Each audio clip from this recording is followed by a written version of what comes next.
sih asal tahu dulu itu sih Pak, apa yang memang disuka. Kadang kan orang nggak tahu ya apa yang disuka dan apakah skill yang kita suka ini dibutuhkan masyarakat juga. Saya rasa saham memang investasi itu memang sangat dibutuhkan masyarakat dan eh, saya juga merasa cukup pandai lah Pak. Bukan bermaksud untuk sombong, tapi mungkin Sombong juga nggak apa-apa. nggak juga Boleh sih, di Pak. acara ini kita.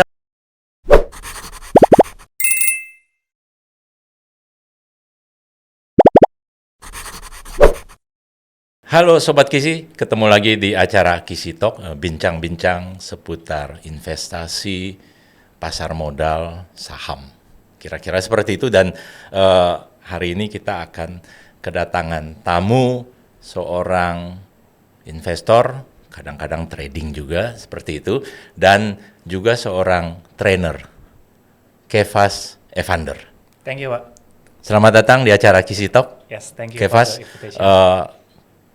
biar lebih akrab, mungkin Kefas mau memperkenalkan diri dulu. Oke. Ya, halo semuanya. Thank you Pak Niki, thank you dari teman-teman Korea Investment juga udah ngundang dari Kisi Talk. Perkenalkan, nama saya Kefas Evander. Kalau saya mau perkenalkan, saya suka menjelaskan gini Pak. Saya punya 2 hobi Pak. Oke. Hobi yang pertama saya saham, mungkin seperti dengan Bapak dan teman-teman semua yang nonton. Ya. Hobi saya yang kedua adalah ngajar. Nah, jadi saya suka menjalankan setiap hari itu 2 hobi ini Pak, ngajar saham. Gitu. Jadi saya cukup beruntung setiap hari bisa ngelakuin apa yang saya suka, ngajar saham. Nah, saya ngajar saham pertama ada di komunitas saya namanya Stock Up dan yang kedua ada di YouTube saya. Di channel saya namanya Kefas Evander. Jadi di situ saya membagikan pengalaman. Nah, kalau saya tadi kesibukannya jadi bisa menjalankan 2 hobi itu saya tadi, Pak. Jadi saya ngajar saham ada di 2 channel. Pertama di YouTube pertama kali mulai itu tahun 2019 saya jadi bagiin pengalaman saya tentang investasi saham, bedah saham juga, analisa saham itu saya bagikan di YouTube dan sekarang juga kesibukannya ngurus komunitas namanya Stock Up. Itu saya bikin dari tahun 2021. Jadi ya berkecimpung di dunia itu aja, Pak. Salah satu hal paling membahagiakan hidup adalah kita menjalankan hobi dan menghasilkan uang. Yes. Kelihatannya udah di tahapan itu. Iya, boleh dibilang Umur masih 23. 28. Oh, 28. Kita Kalau buka 23 rahasia. beruntung sekali tuh, makin beruntung lagi bisa Ya kan? jalanin itu. Menjalankan hidup yang sesuai dengan kegemaran, hobi, Iya. dan menghasilkan uang. Iya, betul. Kelihatannya seperti itu. Iya, betul. Mau dong kita semua seperti itu.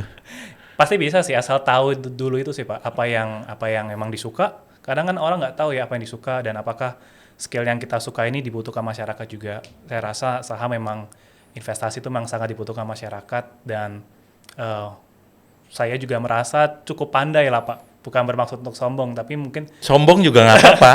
nggak juga Boleh sih, Pak. di acara ini kita boleh sombong kok. Ya, tapi saya ngerasa saya punya kemampuan yang mungkin talenta atau gift yang mungkin lebih punya privilege dibandingkan yang teman-teman yang lain gitu. Kalau saya disuruh masak tentu aja saya nggak bisa Pak, saya nggak punya talenta itu. Oke. Tapi kalau saya untuk ngajar mungkin bawaannya lebih bisa gitu. Jadi ya itulah tadi seperti yang tambah juga bisa menghasilkan uang jadi ya lumayan. Oke, itu di 2019 tadi Iya, mulai mengajar dan lain-lain. Tapi sebelum itu sebenarnya sejak kapan mengenal saham? Kenal saham tahun 2014. 2014 berarti di usia Sekitar berapa tuh ya? 20 tahun. 20 tahun. Iya. Umur 20 sudah kenal saham. Masih Iya, kuliah? Masih kuliah. Oke, sudah kenal saham. Sudah kenal saham. Terus jadi Jadi, buka rekening? Iya, buka rekening, terus ya trading, terus ya kemudian ngerasa kalau memang investasi saham tuh menguntungkan Pak. Kalau nggak menguntungkan saya nggak lanjut sampai sekarang. harus dong Iya, menguntungkan. Iya. Jadi memang kerasa juga dapat benefitnya, dapat profitnya, secara material juga lumayan. Akhirnya diterusin dan ternyata pas ngebedah sahamnya maupun perusahaannya itu menyenangkan. Jadi udah ngelakuin yang seneng dan bisa menghasilkan. Rata-rata tuh para investor itu punya histori menyedihkan di awal-awal. Ya.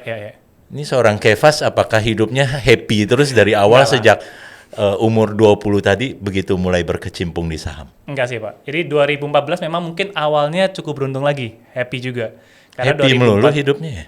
2015 aja Pak. Oke. 2015 pas mulai happy. 2014 tuh baru mulai? Baru mulai. Oke. Happy karena beruntung Pak, beginner's luck mungkin ya.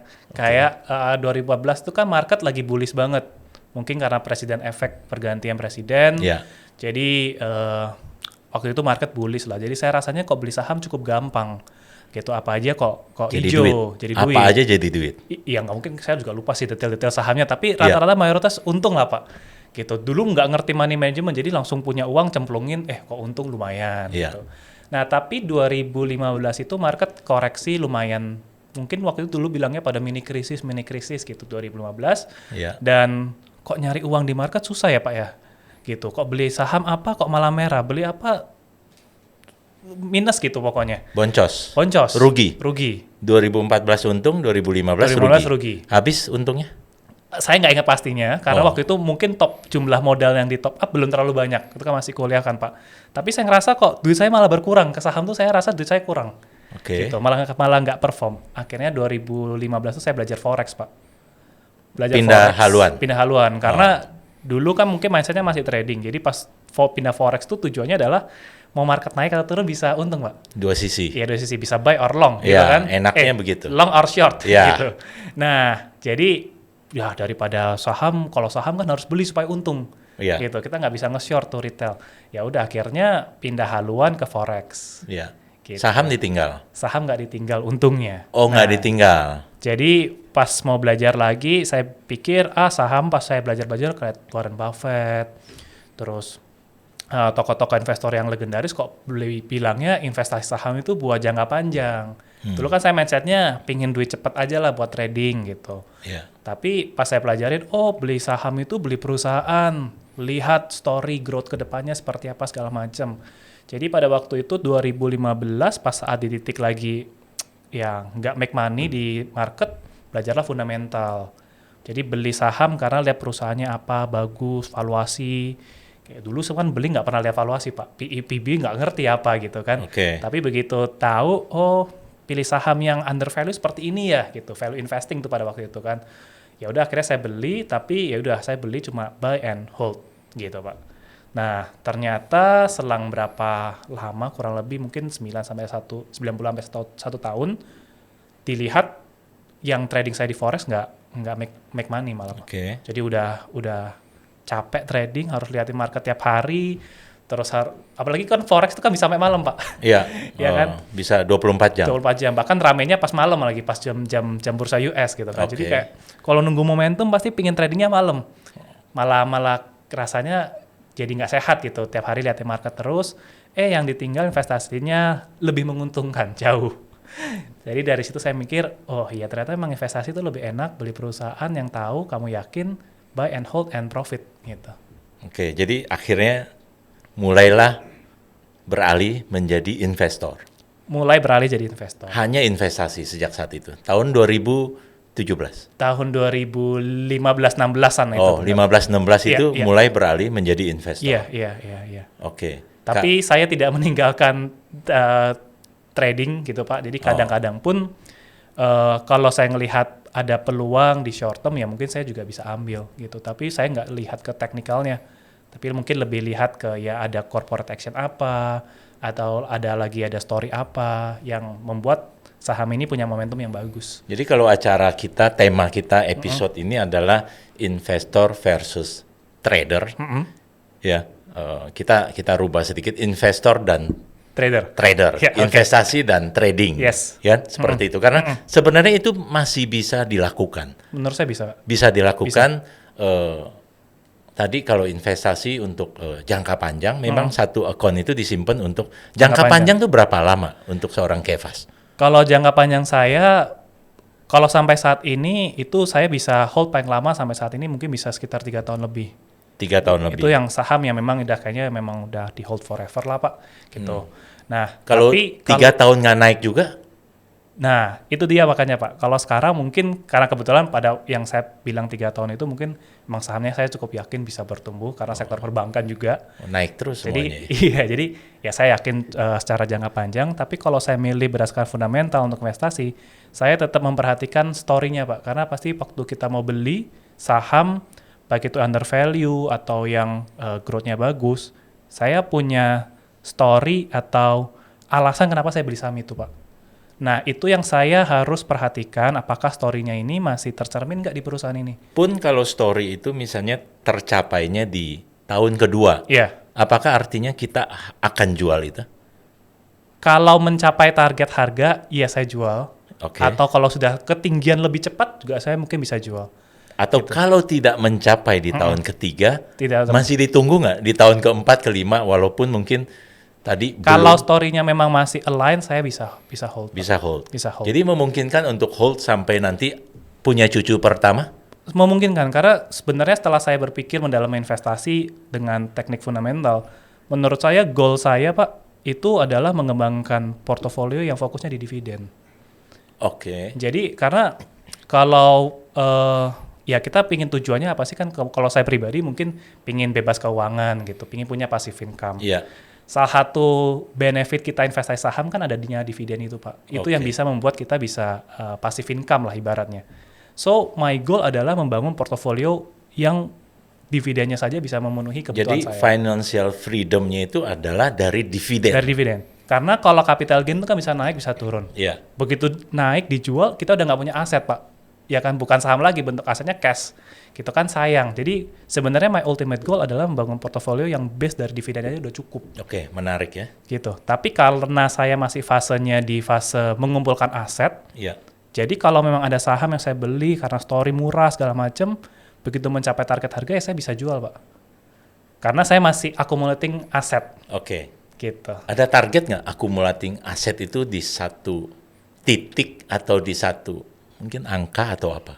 Untuk gambaran saat ini. Untuk gambaran saat ini, mungkin angkanya waktu saya kemarin hitung sekitar, ya ini kalau saya perhitungan saya Iya. ingin target nyamannya sekitar 5 miliar ke atas Pak. 5 miliar ke atas Iya. pada saat itu sebenarnya secara dividen Sudah cukup. cukup untuk financial freedom. Iya, dan kalau saya breakdown lagi goalnya saya Pak, Iya. mungkin dari 5M itu nggak semuanya di saham Pak. Oh, oke. Gitu. Karena menurut saya kalau mau mencapai yang financial goals passive income dengan sangat tenang Pak, minimal saya punya yang fixed income, produk fixed income.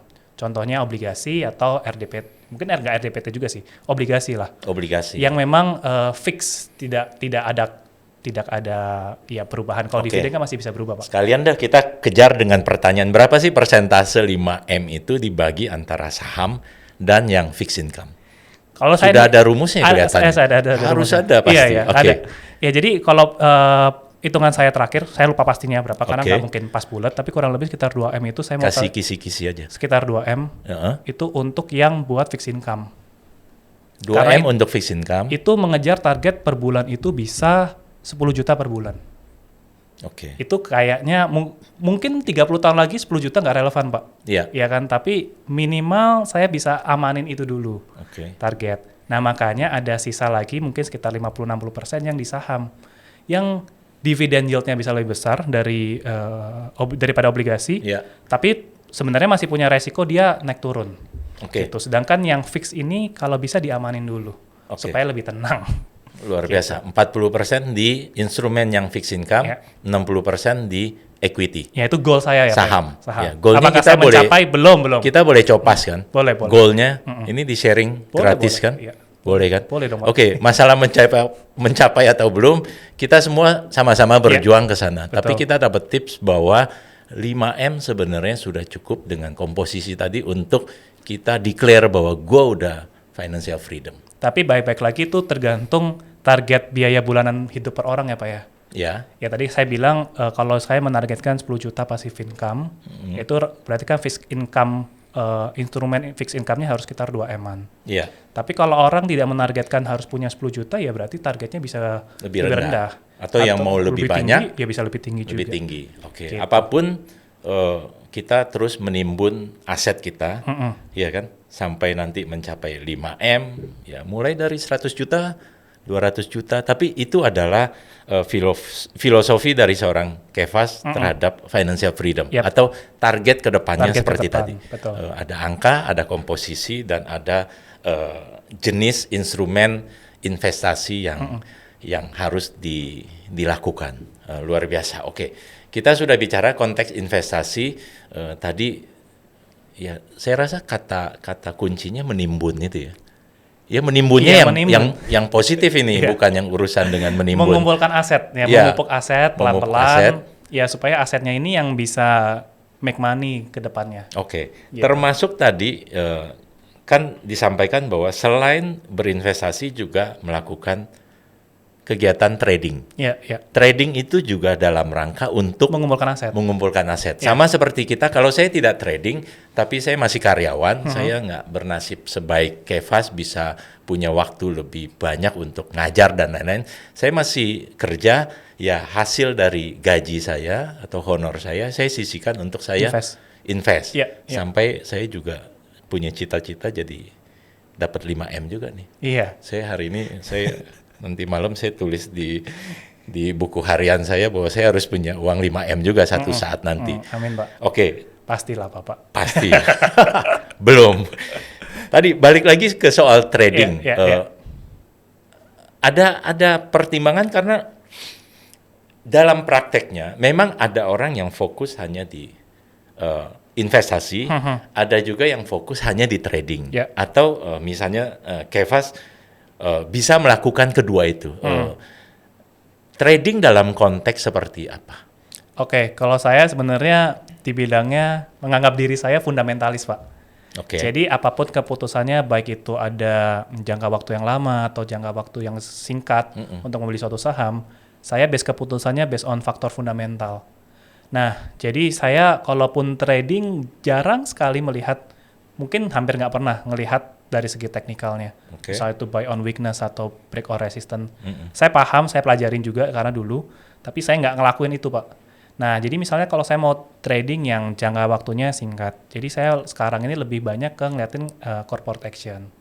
Oh, karena perusahaan ini ada momentum, baik itu karena berita atau kalau saya nggak pingin sekedar berita rumor, tapi yang memang ada corporate action yang di IDX pun juga sebenarnya sudah ada, gitu, di keterbukaan informasi segala macam. Oh, misalnya mau right issue, biasanya kan dalam rangka cuma 12 bulan tuh, Pak, habis persetujuan RUU PSLB. Ya berarti time frame saya untuk mentradingkan saham ini ya 12 bulan. Sampai right issue tersebut kejadian. 12 bulan? Ya, tapi tergantung kan time frame-nya perusahaan beda-beda timeline-nya. Ya, kalau yang right issue-nya tinggal 3 bulan lagi, ya berarti saya cuma manfaatin di momentum itu aja. 3 bulan? Iya. Artinya trading itu tidak dalam pengertian sangat singkat, tapi juga dalam konteks masih harus butuh waktu untuk nunggu. Walaupun itu dalam konteks untuk memanfaatkan momentum. Iya, betul. Memanfaatkan momentum yang base-nya adalah aksi korporasi atau memang berkaitan dengan fundamentalnya. Dan tidak sulit memisahkan dua akun itu? Nggak sulit sih, Pak. Nggak sulit? Karena dua akun itu dan dua pemikiran yang berbeda. Kalau kebetulan saya nggak sulit, Pak. Nggak sulit. Jadi memungkinkan nggak di satu satu akun pun, satu saham? Di satu saham ada di dua akun itu? Sejujurnya sampai saat ini saya belum melakukan itu, Pak. Tapi saya terpikir untuk mencoba melakukan itu. Asik. Terpikir untuk melakukan itu. Misalnya saham A, saya ada yang untuk invest, tapi ada juga yang saya manfaatkan untuk momentum. Betul. Karena saya berapa kali memang itu, Pak, ceritanya pernah yang, wah udah untungnya lumayan, Pak. Udah multi bagger. Tapi karena saya nggak jual, dia turun sampai, jadi kalau turunnya dari harga tertinggi itu udah minus 50%. Iya. Tapi sebenarnya saya posisi masih untung, Pak, dari nilai portofolio. Tapi turun aja dari harga tertinggi. Jadi berarti kalau saham let's say udah gain saya 200%, Pak. Turun capital gain saya jadi 100%. Sebenarnya saya masih untung nih, Pak. Iya. Tapi dari 200% ke 100% kan ibarat kayak saya hilang satu porto, Pak. Iya. Iya kan? Nah, itu saya pernah. Jadi saya ngerasa makanya saya berpikir saya ingin mencoba hal itu supaya ada saham yang memang ya udah saya hold, mau naik turun ya udahlah nggak apa-apa. Tapi saya mau mencoba yaitu ngikutin ritme pasar. Oke, nanti jadi berbelok ke trading momentum tadi. Nah, tapi makanya saya harus bisa buktikan, Pak. Saya nggak bisa bilang, oh saya pasti cara ini berhasil, belum tentu, Pak. Iya. Karena menurut saya memang trading ada kesusahannya sendiri. Iya. Ya kan ada faktor emosi, ada faktor, takut ketinggalan harga, jadi FOMO, jadi HK di atas, atau harusnya saatnya cut loss tapi nggak berani cut loss. Permainan emosinya menurut saya lebih banyak, jadi secara teori kalau kita lihat grafik kan ya buy paling rendah, jual paling atas, Pak. Kalau dihitung pasti untung, Pak, sebenarnya.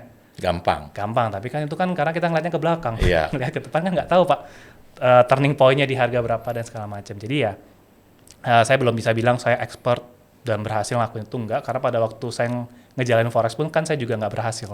Oke. Gitu, jadi ya, tapi masih willing untuk mencoba karena ya sehari-hari saya masih bisa ngeliatin market. Ya, tanpa ada akun yang tadi untuk trading yang dengan saham yang sama, ini hal yang paling sering dialami oleh para investor terutama. Kita bicara harga saham naik dan akhirnya tidak dijual dan dia turun lagi. Rata-rata investor tuh kena mental tuh. Betul Pak, saya udah kena mental berapa kali kalau kayak gitu. Nah, apa yang harus dilakukan? Kadang-kadang akhirnya kena mental itu membuat kita mungkin jadi sedikit trauma, parno, dan besok-besok dia naik dan kita mulai jual dengan catatan histori yang seperti itu. Ada yang bisa Keva sampaikan tadi, misalnya ada saham yang naik sudah 200%, tiba-tiba turun ke 100%, kok masih sehat-sehat aja sih? Ya sebenarnya belajarnya lebih berusahanya di mindset sih Pak, di psikologinya meskipun susah ya. Saya pun bukan orang yang wah dewa atau segala macam kan enggak. Jadi pun saya masih kebawa emosi, tapi ya saya belajarnya bersyukur aja sih Pak. Yang penting masih untung dan nggak rugi. Karena kan Warren Buffett juga pernah bilang kan, rule number one, never lose your money. Gitu. Sebenarnya saya turun dari 2% ke 100%, memang saya kehilangan ibaratnya satu porto. Ya kan, 100%. Tapi overall di investasi saya itu saya masih untung Pak sebenarnya. Kalau yang masih untung di kasus Kevas, di kasus saya misalnya atau teman-teman mungkin juga ada yang setelah naik nggak dijual turun malah rugi. Nah, itu makanya strategi. Kalau itu lebih ke teknik menurut saya Pak. Jadi kalau saham udah running minimal 30% ke atas, saya pasti kalau balik ke modal saya cut. Saya nggak mau nahan rugi. Oh, jadi kalau dia naik dan turun saya cut dulu. Mungkin kalau saya masih sayang sama sahamnya, saya baru bisa nunggu di bawah lagi. Oh, sayang dalam pengertian sudah dianalisis? Sudah dianalisis, bagus, saya yakin gitu. Tapi udah naik 30% dan balik lagi, daripada saya nge-hold rugi, saya cut dulu biasanya. Oh. Tapi itu balik lagi ke strategi masing-masing ya. Iya. Tapi kalau saya sukanya kayak gitu. Jadi saya beranggapan, kalau saya ada 30%, saya nggak mungkin posisinya rugi Pak. Kalau sudah naik 30%, saya posisinya pasti tidak mungkin rugi. Karena kalau sampai balik ke modal saya cut. Jadi saya tidak rugi Pak. Oh, portofolionya Kevas nggak ada yang merah kalau gitu.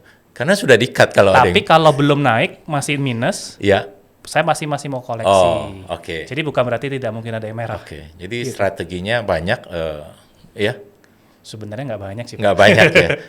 Cuma itu lebih ke prinsip saya jual beli saham aja sih. Tapi akhirnya semua kembali ke analisis nggak? Betul. Tadi balik lagi kalau ada yang naik tapi turun lagi, mungkin secara hitung-hitungannya sudah tidak masuk. Tapi kalau ada yang dibeli dia turun, tadi saya kan masih di hold selama secara analisis bahwa dia masih harganya masih oke. Jadi gitu. nggak gampang juga sebenarnya ya. Menurut saya setiap investor ataupun trader harus punya itu senjata perangnya Pak. Memang harus lakukan itu. Ya ada mungkin orang yang berani nahan cut loss ya nggak apa-apa, itu sesuai dengan strateginya dia. Tapi kalau strategi saya ada beberapa yang ya udah naik gitu ya, apalagi ya saham-saham yang tadi Pak ya saya tujuannya adalah trading short term. Iya. Karena saya bukan punya mindset untuk tahan jangka panjang gitu.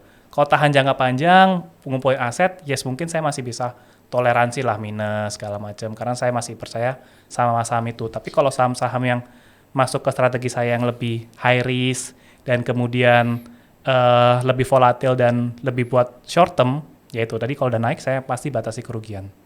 Gitu. Nah, tadi saham clear. Tadi kan ada dua hal ya, saham dan mengajar. Ya. Kevas, apa sih yang sebenarnya dibutuhkan oleh para investor?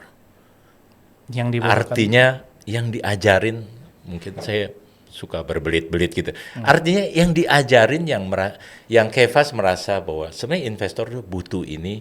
Ya kita bicara kalau diajarin berarti kan kepada para investor muda, investor baru seperti itu. Sebenarnya apa sih yang dibutuhkan oleh para investor? Menurut saya dibutuhkannya adalah, kalau sekarang saya jawab mungkin conviction Pak, keyakinan. Keyakinan dalam membeli saham. Karena you put your money dari uang yang udah susah payah dikumpulin. Kalau you nggak punya keyakinan, susah juga ngembang. Maksudnya gini Pak, udah capek-capek analisa, tapi berani investnya cuma sedikit.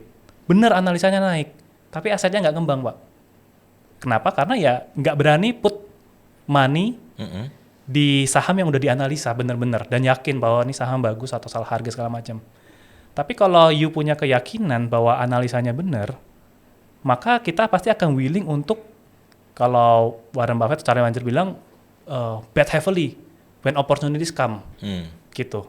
Nah, kalau nggak punya keyakinan itu susah. Nah, keyakinan itu gimana dapatnya, Pak? Ya, itu pertanyaannya. Ya, kalau saya berkaca dari fundamental perusahaan, dari story perusahaan, dari laporan keuangan perusahaan, dari angka-angka yang ada di laporan keuangan, itu membuat saya punya keyakinan bahwa perusahaan ini memang bagus, layak diinvest, dan saya punya clear target harganya berapa. Gitu. Nah, gimana punya keyakinan itu? Makanya harus, kalau saya bilang harus ngulik, harus bedah sahamnya. Ya. Nah, itu yang saya ajarin ke teman-teman di netizen di YouTube ataupun yang di komunitas saya. Oke. Bedah saham.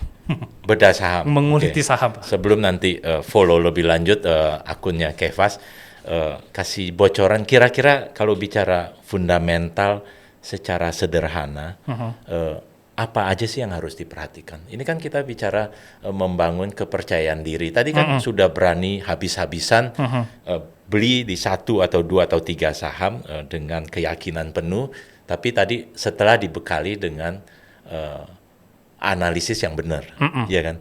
Apa sih yang diperhatikan? Kalau saya perhatikan ya quality bisnisnya dulu, Pak. Good quality company atau enggak. Good quality company atau enggak? Iya. Melihat apanya? Track record-nya? Sejarahnya? Kalau saya mungkin punya strateginya gini, Pak. Oke. Saya ceritakan aja strateginya adalah saya punya framework kerangka berpikir untuk Iya. pilih saham. Ya ini yang saya selalu ajarkan, Pak, di komunitas saya. Dibocorin di sini nggak apa-apa kan? Apa di mana-mana saya ajarin. Oh, iya. Maksudnya saya sharing frameworknya. Jadi mungkin kalau ada yang pernah dengar ya nggak apa-apa, mungkin saya ingatkan lagi. Oh, iya. Gitu. Oh. Jadi yang pertama adalah strategi saya adalah saya percaya bahwa market itu kan tidak rasional, Pak. Ya. Ya, saham bagus bisa dihargain mahal, bisa dihargain murah. Saham yang tidak bagus pun sangat mungkin dijual di harga yang sangat tinggi valuasinya. Nah, jadi saya mencari peluang ketika perusahaan itu saya tahu semakin lama semakin bagus, Pak. Tapi valuasinya semakin lama semakin murah. Oke. So, the quality makin lama makin bagus, tapi valuasi makin murah. Menurut saya itu peluang, Pak. Ya. Gitu. Nah, quality-nya apa ya? Banyak. Dari pertumbuhan revenue, dari profitability-nya, dari market share-nya, segala macam. Faktor-faktor fundamental. Tapi I know this company is growing, tapi valuation-nya makin lama makin murah. Kenapa makin murah? Kok bisa gitu kan? Ya mungkin market panik, market takut, market nggak percaya lagi. Nah, itu peluang saya. Yang kedua adalah ketika saya tahu di satu industri yang sama, ada saham-saham yang di dalam satu industri, ada saham yang terbaik secara kualitas, Pak, tapi dijual paling murah. Oke. Nah, buat saya itu peluang. Gampangnya adalah ketika ada saham, handphone iPhone gitu ya, Ya. di Era Jaya, Era Store gitu misalnya, tiba-tiba saham iPhone ini dijual lebih murah, kita bilang brand misalnya bandingin sama Xiaomi, Vivo, atau yang lainnya. Ya. Bukan mereka jelek, enggak, tapi Ya. mungkin persepsi orang Apple ini lebih bagus, tapi dijual lebih murah daripada brand-brand yang lain. Buat saya itu peluang, Pak. Kalau ada kejadian seperti itu di real market, pasti saya beli. Mungkin teman-teman juga pasti berpikir untuk beli. Nah, saya juga ngelihat saham yang seperti itu. Satu industrinya sama, karakter bisnisnya sama, tapi ini perusahaan outstanding banget. Udah selayaknya dihargain lebih mahal dong, Pak, harusnya. Oke. Tapi dia entah kenapa divaluasi lebih murah. Berarti kita bicara rasio keuangan dan lain-lain. Yes, betul. Yang harus kita lakukan. Harus. Artinya juga bahwa setiap investor itu harus mengerti mengenai fundamental. Nggak jago hitung-hitungan nggak apa-apa. Yang penting tahu logika atau bisa tambah kurang kali bagi aja sih udah cukup sih, Pak. Cukup. Nggak harus aljabar yang rumit kan sebenarnya enggak. Rasio itu kan cuma membandingkan pos 1 sama pos 2. Oke. Dan lebih penting itu adalah artinya itu apa. Iya. Jadi kalau gross profit margin artinya apa sih? Mungkin kita rumusnya lupa. Bisa googling aja nggak Bisa apa-apa kan? googling aja nggak apa-apa. Nggak mesti belajar sama Iya, Kefas juga nggak apa-apa. Kefas nggak apa-apa. Di YouTube juga ada banyak.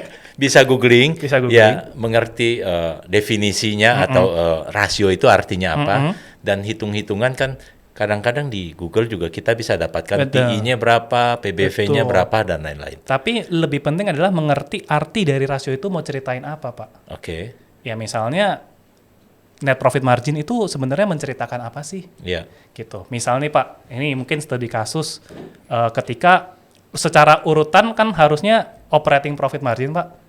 Mungkin Ya. bukan mungkin ya. Seharusnya lebih besar dong daripada net profit margin, Pak. ya betul. Ya kan karena kan kepotong tax, kepotong biaya bunga segala Iya. macam.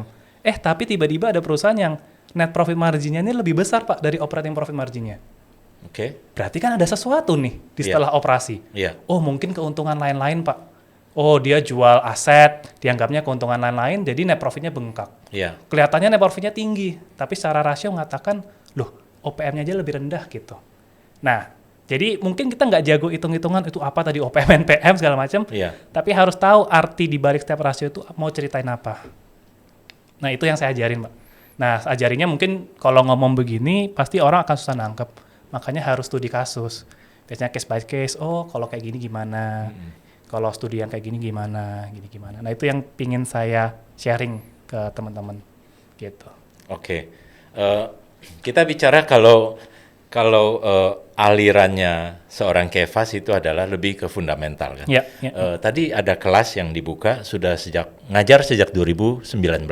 Di sebelum YouTube 2019 ya. Oh, di YouTube 2019. Itu sebelum pandemi bahkan. Sebelum pandemi. Sebelum pandemi. Ya. Kemudian berjalannya waktu ada offline-nya juga. Sampai saat ini belum ada.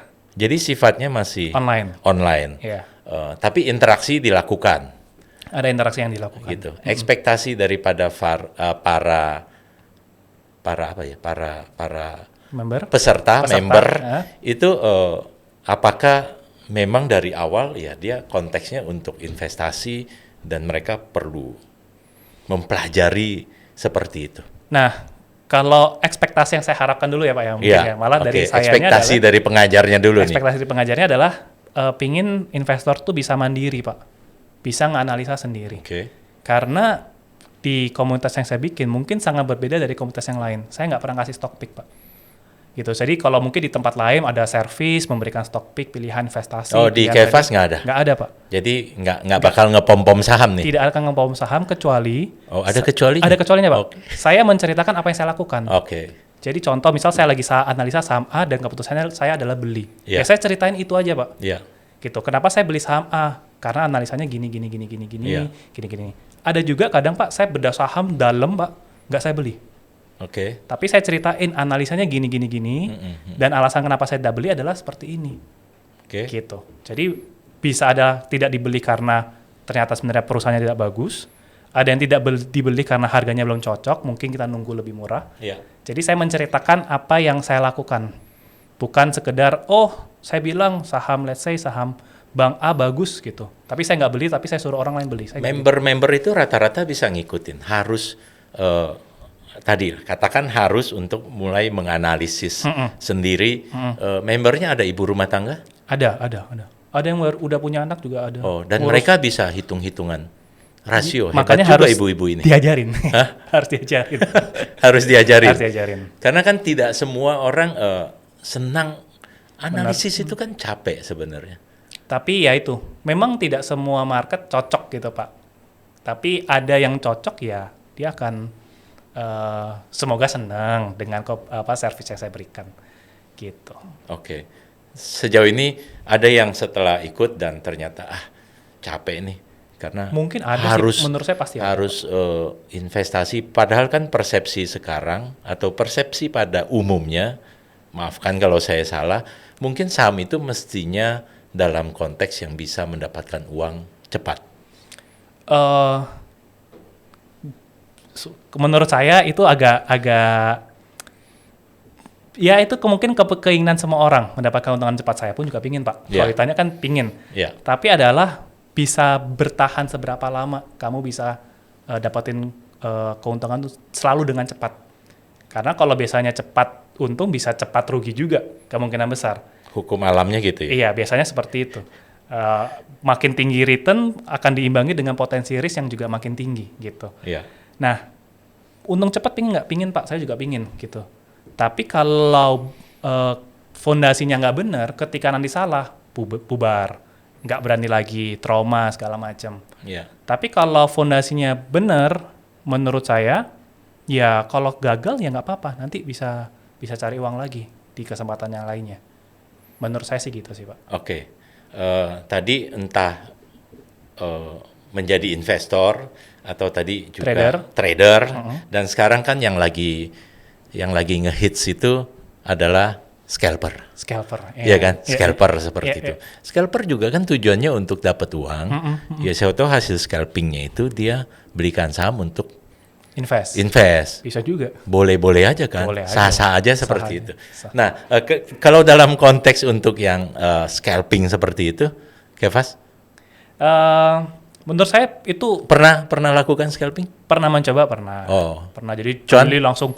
Ada yang cuan, ada yang enggak sih, Pak. Mungkin majority masih enggak. Oh, masih Makanya enggak saya ya? enggak lanjutin. Oke. Iya, tapi menurut saya itu sah-sah aja sih, Pak. Itu karakter orang lah menurut saya.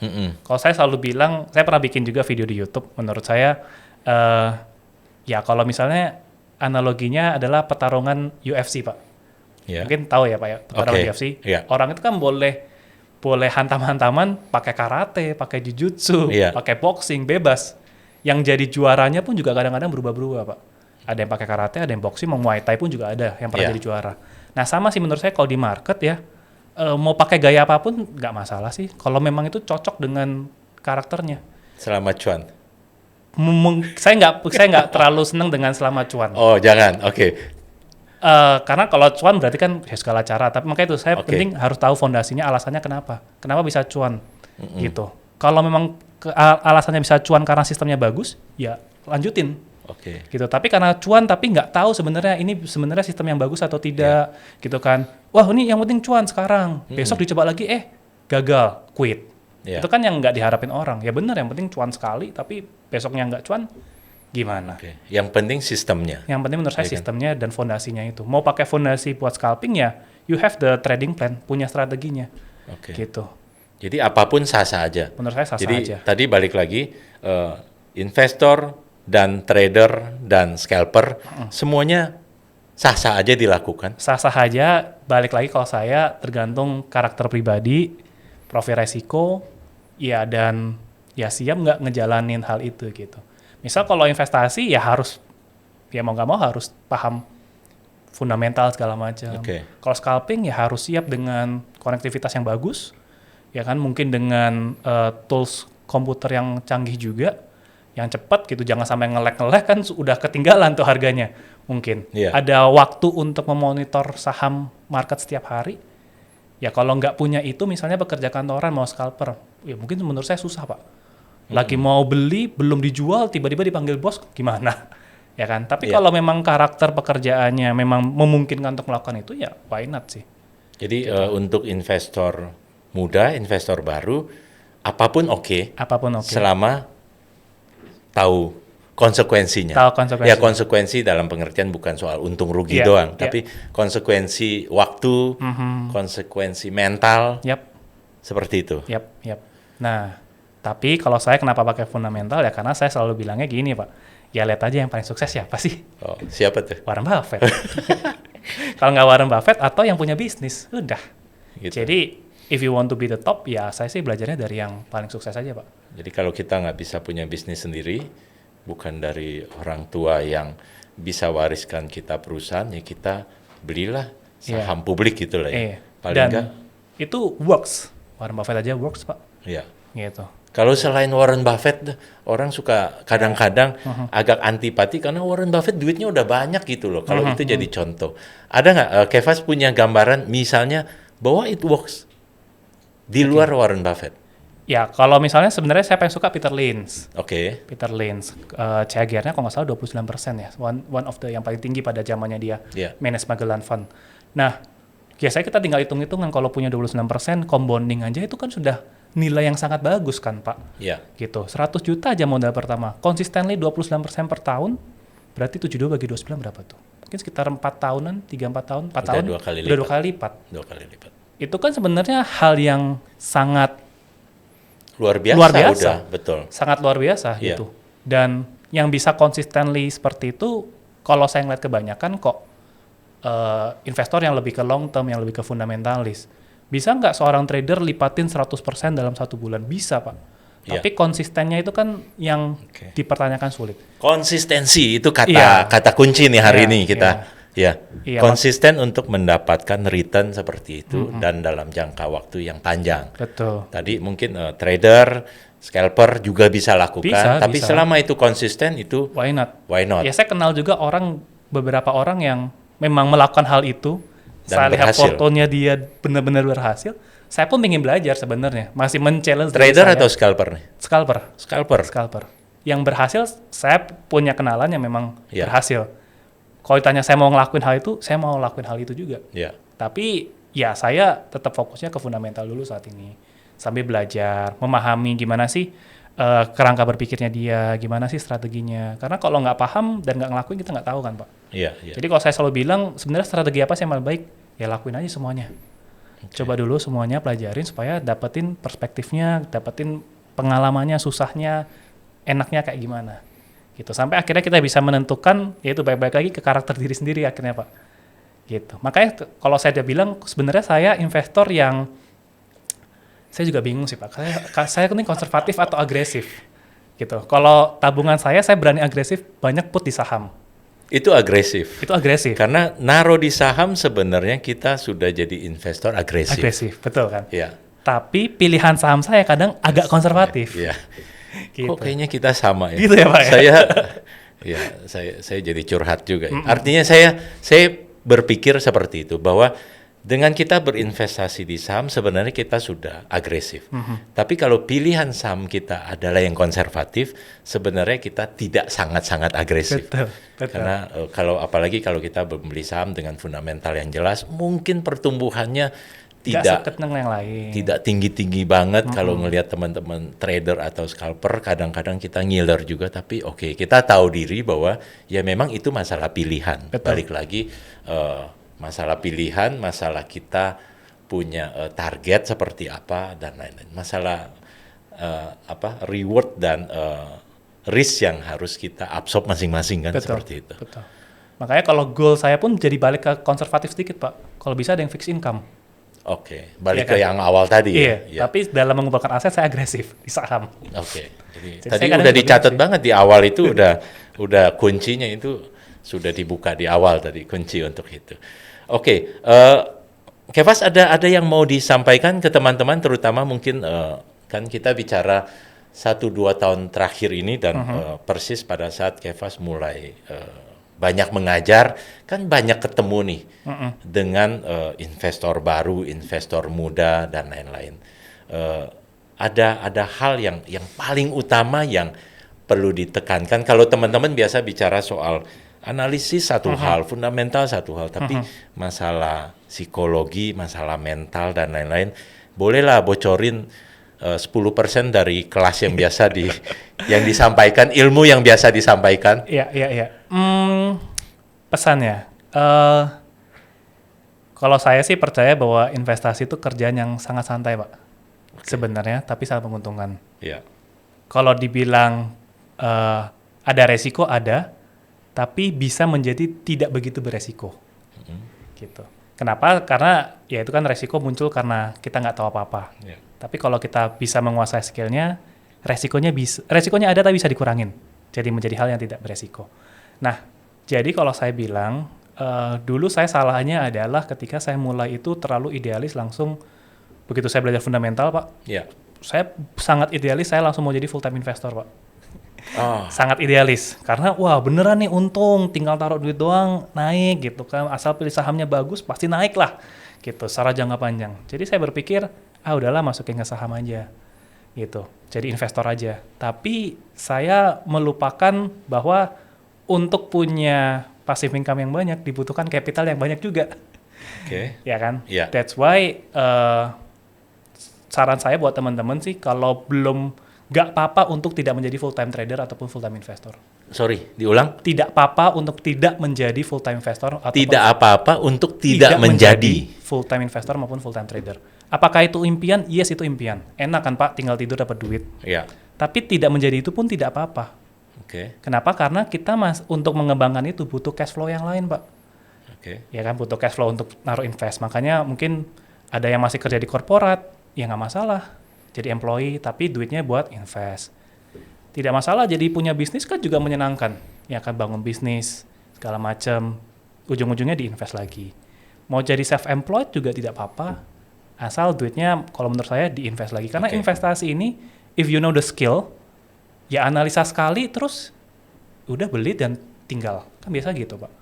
Jadi mungkin capek di depan saat menganalisa, tapi kalau udah punya target investasi, udah jelas strateginya, ya itu dari kerjaan santai banget Pak. Bapak mau liburan atau kita semua mau kerjain yang lain, sibuk yang lain nggak apa-apa. Nah, itu prinsip saya, nggak apa-apa nggak jadi langsung full time investor atau full time trader. Tadi sudah, yang penting sudah 5M lah. Ya kalau masih mau lebih menaikkan keinginan kan berarti butuh capital yang lebih Oke, lagi. artinya kalau ada statement trading for living, what do you think? It's a dream job, Oke. tapi nggak harus itu juga nggak apa-apa. Tapi itu dimungkinkan nggak?